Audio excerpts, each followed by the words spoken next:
What is Mental Ray? Mental Ray is a rendering engine found in many 3D programs, 3ds Max, and also Maya, Softimage, Revit, and others.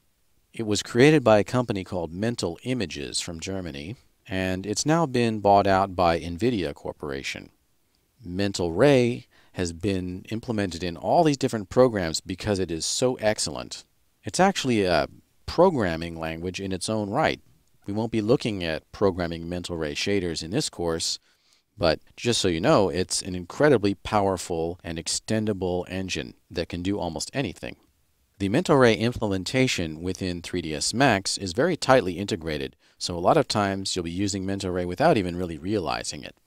Mental Ray excels at mirror, glossy, and diffuse reflections, and it uses something called global illumination to represent the way that light moves among surfaces in a scene.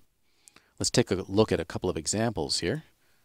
Here's a daylight shot from Mental Ray, and we've got physically accurate daylight coming in through the windows, illuminating the scene and bouncing around to illuminate other surfaces.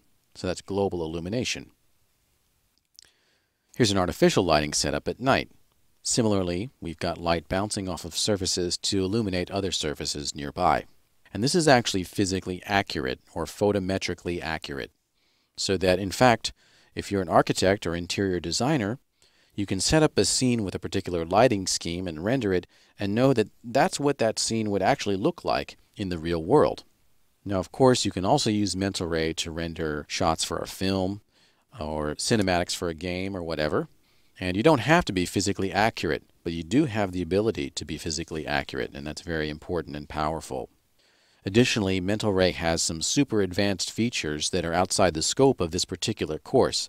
For example, something called image-based lighting, or caustics, which are sort of lens focusing effects. When light passes through a refractive medium, it kind of focuses like a magnifying glass.